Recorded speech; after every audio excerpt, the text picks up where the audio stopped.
Selamat pagi, semangat pagi. Bapak, Ibu, dan Saudaraku, kita kembali lagi dalam Sapaan Firman Umum GKI Ngupasan.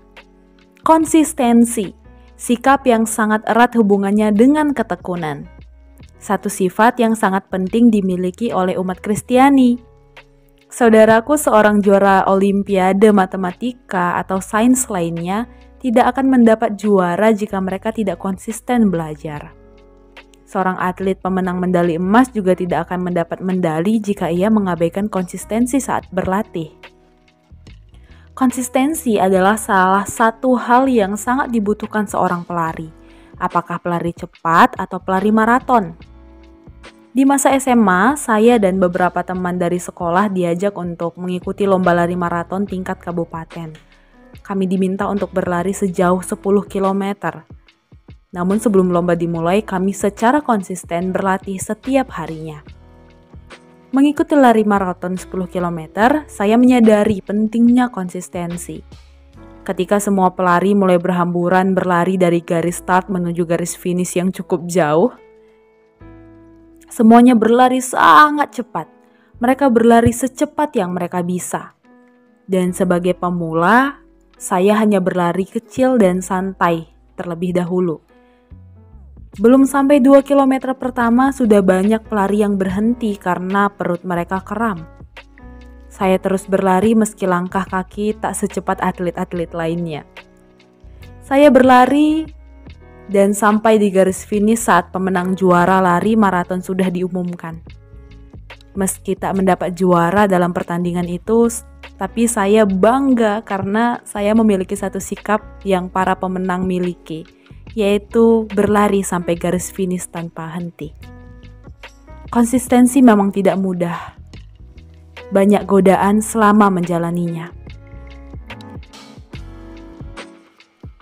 Sudah, berhenti sekali saja. Tidak apa-apa, tidak akan ada yang melihat. Sudah, tidak usah dilakukan. Toh orang lain juga berhenti.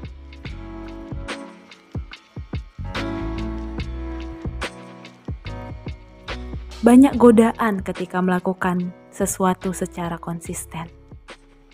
Semakin tantangan itu datang, sebenarnya semakin konsisten memiliki arti yang berharga, karena kita akan menjadi pribadi yang tahan uji. Seperti yang dikatakan Paulus kepada jemaat di Roma. Dan bukan hanya itu, kita malah bermegah juga dalam kesengsaraan kita, karena kita tahu bahwa kesengsaraan itu menimbulkan ketekunan, dan ketekunan menimbulkan tahan uji, dan tahan uji menimbulkan pengharapan, dan pengharapan tidak mengecewakan. Karena kasih Allah telah dicurahkan di dalam hati kita oleh Roh Kudus yang telah dikaruniakan kepada kita. Paulus mengalami banyak tantangan ketika memberitakan Injil kepada jemaat Kristus.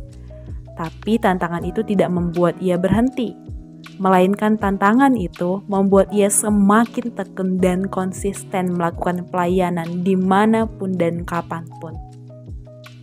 Baik di dalam penjara atau bahkan di luar penjara.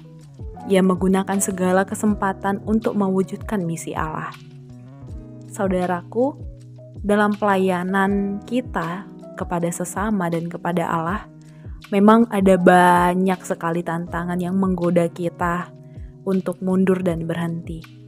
Mungkin tantangan itu menyerang fisik kita, pikiran kita, bahkan perasaan kita. Apalagi pelayanan di masa pandemi begini, kita semuanya melayani secara online.